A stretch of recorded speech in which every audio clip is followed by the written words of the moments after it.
ఎప్పుడు positive mind సెట్తో ఉండాలి. Sweet, salt బాగా తగ్గించాలి. చెడు కొలెస్ట్రాల్ పెంచే ఆహారాలు తినడం నియంత్రించుకుంటే ఊబకాయంతో పాటు అనేక అనారోగ్య సమస్యలు వస్తాయి. బయట ప్రపంచంలోని వ్యామోహాలు, ఆకర్షణల వలలో పడవద్దు. మీకంటే వయసులో పెద్దలు, వృద్ధుల అనుభవాలను బట్టి జీవితాన్ని చక్కదిద్దుకోవాలి. పొదుపు మరియు ఖర్చులను బేరీజు వేసుకోవాలి.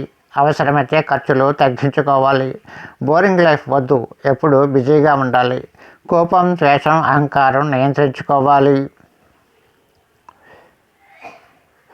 సంతోషమే సగం బలం కాబట్టి ఒత్తిడిని నియంత్రించుకోవాలి. ఒత్తిడి పెరిగితే డిప్రెషన్కు గురి కావచ్చు, ఇతర అనారోగ్య సమస్యలు కలుగుతాయి.